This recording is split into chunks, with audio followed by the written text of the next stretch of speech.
Well, we're very pleased to have with us this evening a very special guest, a man who is really a fixture here at WBBM in Chicago. Have you ever been called a fixture before, John Coughlin? No, fixture kind of sounds like it's something in the John or something. Well, maybe so. Unusual name, of course. Anyway, you have, I know that when we're here on Sunday nights doing our old-time radio broadcast, every once in a while I see you standing in the hall outside of the studio here listening to some of the sounds coming through. And so many of them I remember, too. These great sounds are common to everybody, but you had an important role in, or I should say radio played an important role in your career, didn't it? Absolutely. That's what I started off in radio, of course, many years ago. And that's all I ever wanted to do. When I was a little child, I would go around the house reading station breaks to myself. They thought I was in bad shape, of course, and obviously I was, but that's all I ever wanted to do. In fact, I had a little oscillator that I got for Christmas. It was part of a little sound effects set. And I had a little microphone, and it would actually broadcast maybe several hundred yards, so the neighbors could tune in. I could set the thing to any dial situation, and I would play broadcaster day and night. And it's funny that luckily I got a job to do that. I think it's nice that you were able to do that. It shows that really you ended up doing what you really love to do. Exactly. I'm the luckiest guy in the world. Yeah. Where was your first real-life radio job? My first real-life job before I got paid? Well, either way. When you weren't just playing with the oscillator. Oh, no. Then later when I was in school, we would do a few little shows on other stations around town as just a student, so. And some of the big stations in Chicago, even at BBM one time. But late one night, they would give us about a half-hour time up at Northwestern. Oh, I see. So that was fun. But that was strictly non-pro. The first job I had was out in Evanston, a little FM station called WEAW out on Main Street. Yeah, right. Yeah.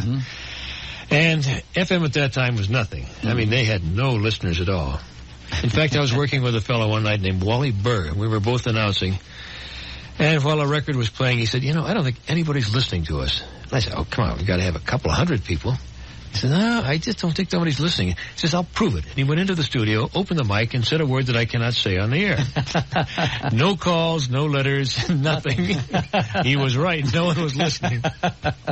Not even the manager of the station. No, I expected him to call at least. It is...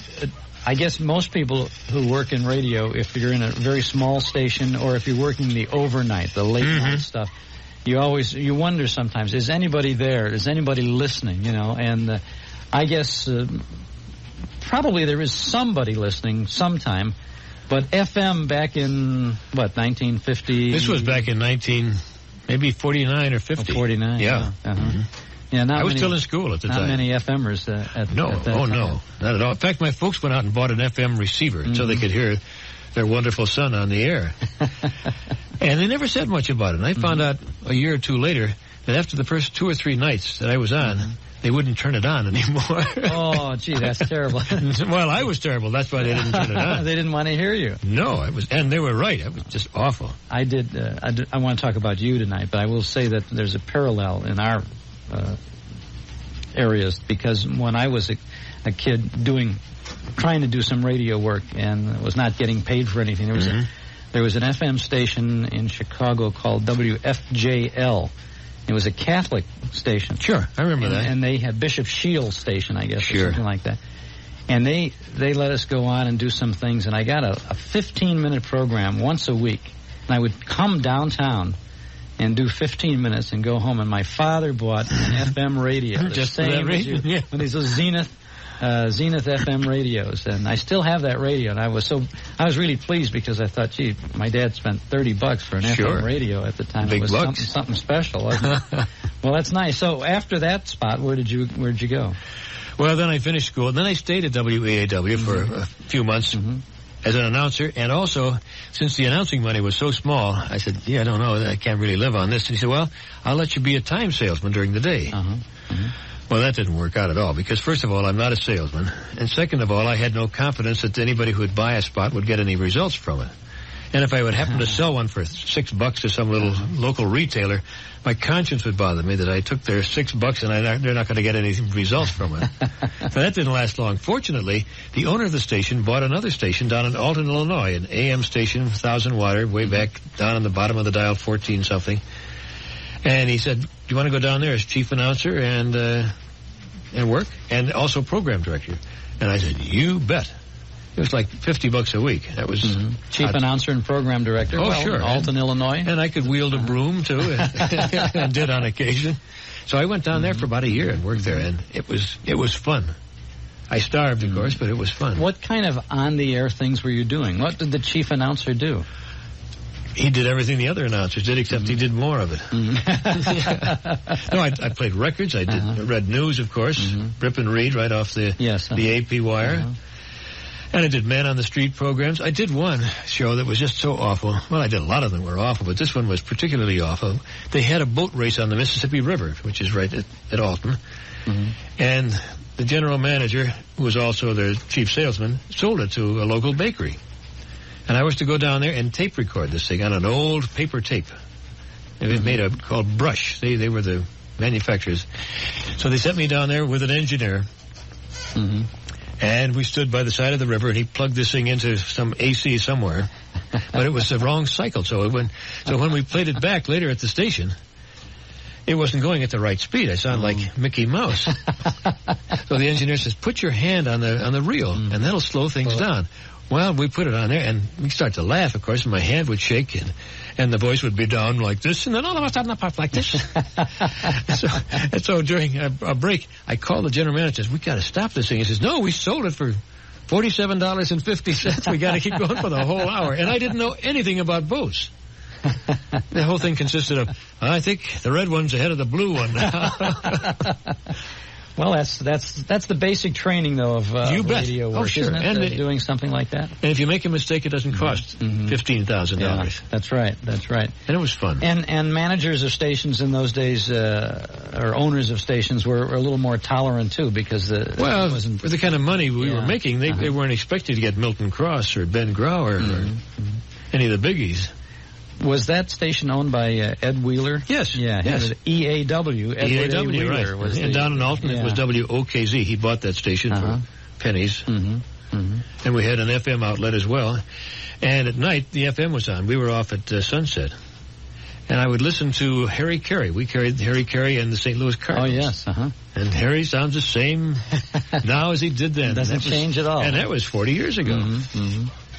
Well, how did you get then from downstate back to Chicago? Well, after I'd been there for a year, I thought, I'm not going to get any farther here. I think I've learned all I had. So I just decided to quit one day, and I gave them 2 weeks' notice. And for some reason, they thought I had a job. And I kept saying, no, I don't. I'm just going up there and see if I can get a job. I came back to Chicago, and I made the rounds of all the stations, of course. And nothing happened for only about 2 weeks. And I get a call from WIND saying, can you come in and work for 2 or 3 weeks? We have a vacation coming up and we need somebody. And I said, yes. And I was down there like a shot. So I worked there for 2 or 3 weeks. And a man named Marty Hogan was also a freelancer. And I got to know him a little bit. And he said, they have an opening over WAAF. These are all stations that don't exist anymore, at least by those call letters. Right. So he said, why don't you go over and audition? I did, and I got the job at WAAF. And that was a permanent job. I lasted there for a year. That was a full-time? Full-time, every day, you bet. Sunrise to sunset. And after a year, the general manager moved to WAIT, and he asked me to come along with him. So then you moved over to AIT? AIT, and I was there for 2 years, doing record shows, reading newscasts and interviews, anything they had for me to do. And after the end of 2 years, a man named Franklin McCormick, who was also a freelancer at the time, got to know him, and he said, gee, you ought to go to BBM. And I said, I can't get past the receptionist at BBM. He said, well, I know the program director, Al Bland. Let me give him a call. And I said, gee, that would be nice. So he called Al, and Al said, well, as a matter of fact, we're looking for 2 vacation relief announcers for the summer. If your friend is interested, have him come down and audition. So, of course, naturally I was interested. So I came down and I auditioned, and I got the summer job. So I had to quit WAIT, cold. And you didn't mind quitting AIT, which was a full-time job. Full-time job, but relief job to go to BBM? Oh, yeah, of course. Sure. I would take it. Then I just had my fingers crossed that maybe at the end of the summer something would happen. And luckily it did. They needed somebody at WBBM TV, and I auditioned there, and I got the job. That was back in 53. Well, you were first on BBM radio. Oh, yes, for about 3 or 4 months. Well, 3 or 4 months. And that was fun. That was one of the big thrills of my life. Mm-hmm. The first day I was there, my first job was to read a station break. And here's this 26-year-old kid, I guess I was, and one of the biggest stations in the country, and my job was to say, "This is the WBBM Air Theater, Wrigley Building, Chicago." Well, my hair stood on end. What a kick. Yeah, that's got to be. And the second day I was there, Jack Taylor, who was one of the announcers, his job that day was to show me around and show me where to go. And he looked at the schedule and he said, "Oh, I see you're listed down in Studio 10, the big audience studio on the main floor. There's a music show." I said, "What do I do?" He said, "Well, I don't know. Let's go down and find out." So I go down there, and here's Cesar Petrillo and a 30-piece orchestra. We're going to feed the whole network, sustaining, of course, no commercials. And I was the announcer. And was another thrill. My hair never did stop standing on end. In later years, it fell out, of course. It doesn't stand on end anymore.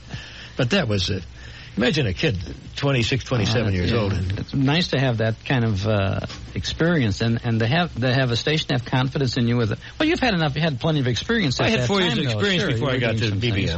But BBM was the big time. Yeah, and WBBM in those days, yes, sir. In those days, BBM was at the Wrigley Building. Yes. And WIND was in the Wrigley Building. That's right. As well. Now, where was WAAF? That was in the LaSalle Wacker Building. And WAIT was in the 360 North Michigan building for a while, and then shortly after I got there, they moved the studios out to the transmitter in either Elmhurst or Bensonville. Elmhurst Road. Elmhurst, I think, yeah. I think they're still there. Although it's not AIT anymore. No, it's not. So I think there's when that station gave up its call letters, AIT, then a Crystal Lake station, I think. Mel Belaire's station, Mel Belaire's former station. Right. Picked up the... And Mel Belaire's, of course, is a WBBM. Yeah, thank God for BBM. They keep the same call letters. Boy, I'll tell you. Well, I always have trouble with when they change the old call letters. I do, too. I think it's, the tradition. Sure. Of the stations and the call letters. But I understand today a new ownership comes in, or they want to have a new format. And they want to change everything, and people then forget where they are. Yeah, they don't do it. Well, 78 on the dial has been BBM AM you bet. For so long. You've had a fantastic career, and I purposely didn't introduce you as the Channel 2 weatherman when you came in on our program. One of several, by the way. Well, I know there are several, but you've done so many more things than the weather, and with such a distinguished career and all. I'd like to talk a little bit more. I know you got an eye on the clock. I'm watching. Because you got to get ready to go down. Channel 2 television is one floor below us here at the McClure Court studios of WBBM. I know you're not worrying, but you're concerned about that. And when we talked about you coming on the air with us this evening, you had said to me, well, if there isn't any violent weather around, then I'll be able to come by. No violent weather tonight. I checked that just before I came upstairs, and looks like a nice, peaceful evening. Nice, peaceful evening. Okay. Well, we're having a great evening talking with John Coughlin, who is about to retire after 36 years. Correct. Right? You're going to... Next Sunday night will be my last night on the air. The last night? You're going to wear a tuxedo for that occasion? No, I thought maybe a clean shirt would be all right. A little novelty. Well, we'll certainly look forward to that. John, stick around for just a second. Sure. We've got a little bit of business to do, and then we'll be back talking with John Coughlin. Chuck Schaden here on Old Time Radio Classics, our Nostalgia Night edition on WBBM News Radio 78. We're delighted to have with us John Coughlin, who is, as they said in the Chicago Tribune this morning, putting the wrap on a 36-year TV career. Showbiz talk, huh? That's a wrap, right? Yes. What are your plans for retirement? I have no distinct plans. I'm going to do a lot of things. I would kind of like to go and learn Spanish. Really? Yeah, one language is not enough. Especially I've never gotten anywhere with English, so I'm going to try another language altogether. That's one of the things. I'm going to try a lot of things. I play a little golf. Spend some time down in Florida during the winter when things get icy and snowy up here. The weatherman is leaving Chicago in the winter. Who better to leave? No fool he, huh? John, you were at BBM Radio for a couple of months. Oh, yeah, a little longer than that. Through a whole summer, maybe 3-4 months. When you got the nod to do some television. Yeah. Had you had your eyes or your career set on TV? No. Were you? No. That was... not thinking of television? Not at all. I liked radio. I still love radio. I think it's a wonderful medium.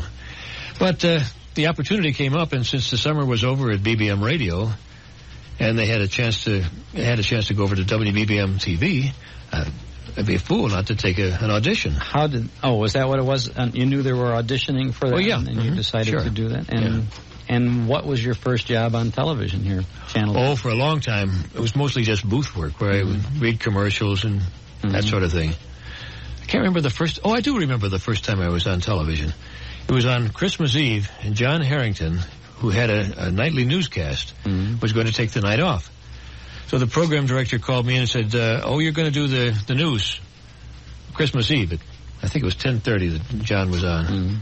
I was over at the Garrick Theater, and I'd never been on camera before. I'd done a lot of radio by that time, but that's a different story. And one of the technicians said, as the night wore on, your face got redder and redder and redder the closer you got to airtime. But it was easy, but once I got doing it, because I've read a teleprompter, and there was nothing to it. Well, the teleprompter at that time was not as sophisticated as it is today, is it? No, but it was pretty much the same idea. But there was a kind of a roller towel effect with paper, and somebody would type up this whole script. And so you just look at it. You looked a little higher than the lens, so it didn't look quite as good as it does now. Yeah. Now people who use teleprompters look right into the lens. And they have a mirror system. But that was kind of exciting, that first one. Well, you did just about everything then on television here. In those days, staff announcers did do everything. We were kind of the utility infielders. Sure, I did educational shows. I did a lot of children's shows for several years. And did some newscasting. Just whatever they wanted. I was the announcer on the Ted Mack Amateur Hour for a week when he was in town. Oh, really? Yeah, that was kind of fun. That did that come out of the Garrick Theater? Or was that... No, that was out of our building here at McClure Court. Yes, down in the big Studio 1. I see. You said you did the kids shows. So you did a lot of stuff. I did a lot of kids shows. You were the voice of a talking table. Talking table. I was the voice of a penguin orchestra leader. I was known as a man of 1,000 identical voices. A penguin orchestra leader? Yes. Well, they had a whole orchestra made up of these little mannequins of all kinds of animals. And then we had a real orchestra hidden in the background. And they would play the music, and you would see these animals playing violins and blowing horns and that sort of thing. How much were these 5 days a week, these shows? Yes. Or? Yeah, I think it was about 4 o'clock in the afternoon, children's show. And the little girl was named Susan Heinkel.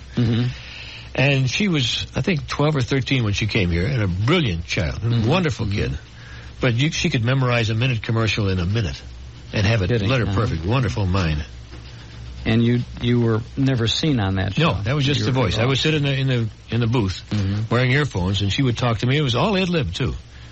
Well, then that was my next question. How much rehearsal did you have to do for this? Not much. We had an idea of what the whole story line was going to be that day. But as far as dialogue, that was never rehearsed. Well, that was like... I just talked to her like I would a kid, which is what she was. A table talking to a kid. You find that strange? My wife says she seems like she's talking to a wall sometimes. Well, then you when did you get serious on television? When you weren't... I know you took not the yet. kids show I know you took the kids show seriously, but when did you do some other kinds of things? And what kinds of things were they? Well, we had a lot of public affairs shows. And I did a whole series with Dr. Harold Urey, one of the big physicists of the A-bomb era. And that was a kind of a serious thing. There were no laughs there when you're talking A-bombs. And, any number of things. You spent all of your TV career here in Chicago. This is the only station I've ever worked for. The only television station, yeah. You must have been doing something right. Either that or the management was forgetting themselves.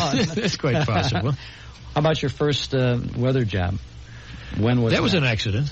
It was? Yeah, sure. I was a staff announcer, and I had done all these other things, and the program director called me in and said... I think the man was named Roy Allred. He had been doing weather here. He had followed P.J. Hoff, who was my idol and still is. And he said, Roy is not well today. Can you go in and do the weather? And I said, yeah, I'll give it a shot. And I really didn't know all that much about the weather. I knew rain from snow and a few little things like that. So I said, sure, I'll give it a try. And I went in and I did it that day. And he said, oh, okay, that was fine. And that was it. And I went back to the booth and did all my announcing. And about another week later, he was ill again, and they sent me in to do it. And finally, the man decided that he was not feeling well and he just wanted to retire or get out of the business. He had nervous problems, apparently.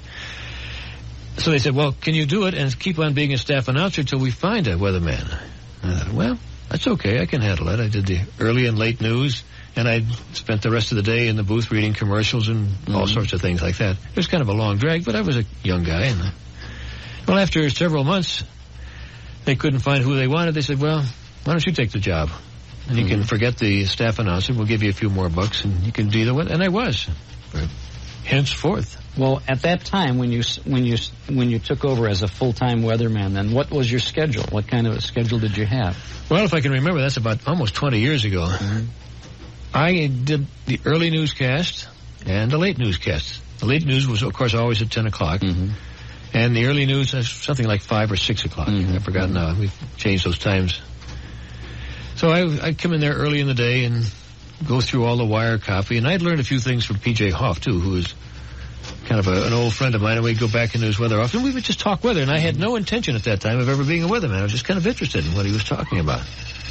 So when I got the job permanently, I said, wait a minute, I'm going to have to get some information on this. I can't keep faking it. Even though I got the weather information from the National Weather Service, which was perfectly good, but I've got to, if somebody asks me a question, I'm going to have an answer rather than just read off the wire. So I went out to a local university, and I talked to a young guy who was an assistant professor there, and I said, look, I really would like to learn something about this, but I can't sit in your freshman class because they'll look at me and say, hey, that mope is on the air and he's sitting in our freshman class. So I said, would you be interested in acting as a tutor for me? And he said, sure. And so I studied with him for a good 4 or 5 years. Every week we'd get together and go over the weather maps and the textbooks, and I never got any academic credit for it.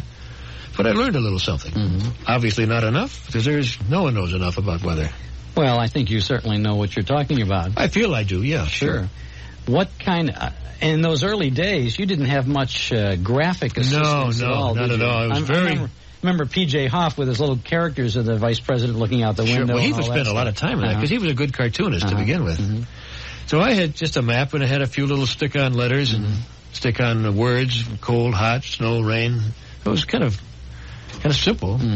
But no one else had anything much better than that at that time. It was back in 1969, 70, something like that. Was that late, and there still was not the computer graphics? No, we had no idea what computer graphics were. When did the computer graphics come in? That's fairly recently. That's fairly, maybe in the last 5 or 6 years. How has that helped you? Well, it looks better, for one thing. And perhaps you can show a little more descriptively. You can show what causes this thunderstorm that's coming up, or why it's starting to snow close to the lake today. You can show a picture of the lake and showing the winds coming down the lake, picking up the moisture and creating the snow over the land. So it makes it a little more educational. I guess the satellite pictures really they're change invaluable. The whole thing. They're invaluable, especially this time of year during hurricane season. We don't get hurricanes here in Chicago, but they can spot those things. There's one now. There's a tropical wave out in the eastern Atlantic right now, which they're watching very carefully. They can pick that up by satellite, so they track that thing as it gets closer to the western hemisphere. So the people in hurricane territory get a lot of advance warning about that. John Coughlin, you've been on radio and television for so many years. I can't believe that you've done it all without a flub now and then. Oh, never. I've never made a mistake. Never except coming on this show tonight. No. Oh, I made more than my share of mistakes, yeah. Do any of them stand out particularly? Well, there's one that a few years ago, there was a telephone on the set. It was a live telephone that we would use or call any number of people. But somehow or other, the bell was supposed to have been cut off. But somebody forgot to do it. And for like 3 nights in a row at 10 o'clock, I was talking, and the darn telephone would start to ring. And I'd try to ignore it and talk a little bit louder so they wouldn't hear the telephone. And one night, I really had it. So I'm in the middle of the forecast, and the doggone phone starts to ring again. So I just stopped for a second, reached back, picked it up, and I said, I told you never to call me here. Hung up and went right on with it. I have no idea who was on the phone. Maybe that was the night you were supposed to get fired, too. Yeah? Could have been. Well, I've been fired a couple of times. Well, that's true. You I don't know if you were fired, but I was taken off the air. Taken off the air. I was put back in the announcer's booth, And that met with great consternation on the part of the viewing public. Well, the first time it didn't. I was replaced by a wonderful woman named Melody Rogers, who was just a gorgeous lady and just a friendly, nice person. But she really had no interest in doing the weather. That was a stepping stone for her to move on into television, which it really did. And she became a big star out in Los Angeles television. So she lasted 2 weeks, and they decided, well, this is not working, so I guess they put her on weekends or something. They put me back on 5 days a week. That lasted about 3 or 4 or 5 years. Then they had a consultant come in, and they did a test. They showed us some of people videotapes of our newscast. And these people would sit there, and they were attached to something called skin sensors, little diodes are put on the palms of their hands while they're watching this thing. And if somebody was interesting, it would create a little excitement, and that would register on a graph. And because their palms would perspire just a little bit. So apparently my palms left as dry as the Sahara Desert. And so the die was cast, and they said, I think we're going to have to get somebody more exciting. So they shopped around, and they found somebody that they thought was a little more exciting. And I went back to the booth again. And I lasted there for about 6 months, and I was about ready to throw in the towel at that point. But letters kept coming in. And I only wrote about half of them myself. And we had a lot of letters, many thousands of letters. And finally, they said, hey, can we put you back on the air? And I said, throw a couple of bucks at me? Sure, you bet. But it was an uncomfortable situation. Because the man who replaced me was a nice guy and a friend of mine, Tom Alderman, who was out with in California now. He's working for Norman Lear as a writer and producer. But he came up to me and says, this just wasn't, I didn't enjoy this, and I'm glad this happened. And he was a gentleman about it. This, the Melody Rogers, the gal you mentioned, who was in there first, I think she got her start, if I'm not mistaken, doing some automobile commercials with, was it a Bears coach? Abe Gibran. Abe Gibran, that's right. For an automobile company, yes. Right, That's where they first spotted her. And then they put her on the and she was very good at the commercials and that sort of thing. She had a nice personality, beautiful lady. But I think she was lost in the weather. I don't think she really knew what and we've had some people that really would get lost, so they don't know their geography. We had somebody, and I won't mention his name because he's still in Chicago, but he didn't know his geography. And I would come in the next morning after he'd been on, and we had a great big map.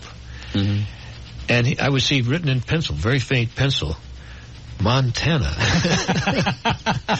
Arkansas. And you hear him on the air say, big storm up here and he kind of squint his eyes, in Montana.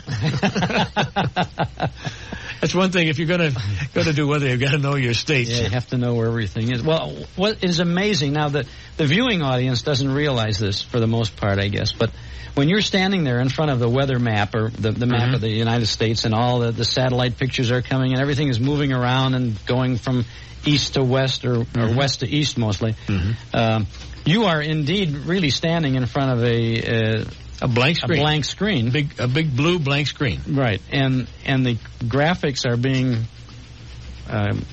they knock out everything in the picture that's blue. So I can't wear a blue suit. Right. Or I can't wear a blue shirt. And they replace whatever has been blue with the output of another camera or a videotape or some other source. And you're actually looking at a monitor. A TV monitor. Off to one side. Right. And yet when you're gesturing with your arms, your hands, you're pointing to Denver, Colorado, and so forth. Or to Montana. That must have taken some time to get used to doing that. It takes a little time, yeah. Do you ever get screwed up? Do you ever feel that you're once in a great way? No, pretty well. Yeah. It's easier for me to look to my right than it is to my left. I think because I'm right-handed. I see. But I can hit it right on the button with the right hand. The left hand I have to fish around a little bit. What's been your greatest experience with all of this stuff over these years? Oh boy, I don't know. It's tough to say because I've had so many great experiences. It's just been fun. Did you have to come in off duty sometimes when you were off duty? Come in because of bad weather? Oh sure. Or something like that? All the time. Just jump in and yeah, and glad to do it. Big weather stories over the past year. Yeah, well, I live close to the station, so I'm Mr. Available, but that's okay. And for years I would do. Speaking of terrible weather, I would ring in the New Year from State in Randolph. Many's the time I've seen you. Oh yes, sometimes it was so cold. How cold was it? It was. Well, I won't use that old joke. Well, I want to thank you, John, on behalf of all the viewers, the people who've enjoyed your talents over the years. Well, that's very nice. I appreciate it. You've done a great job. And well, we're going to miss you, I think. Well, thank you, but I'll be in town. I'm going to stay in Chicago. Well, maybe you'll get a chance now to do a little radio. Who knows? I haven't any plans on that way, but that would be kind of fun. But it might be nice to Sure. Radio's terrific. It's the best invention in the world. Well, I think so. Yeah. We're glad that you spent some time with us. Well, thank you. I appreciate it, and I enjoy your show. I just love to hear some of those old shows that takes me back to my childhood, which is a long way back. To the good old days. You bet. John Coughlin, I appreciate you being with us today, and best wishes and good luck in your retirement. Thanks, Chuck. Appreciate it very much. Chuck Schaden here on our old-time radio classics, Nostalgia Night from WBBM Chicago News Radio 78.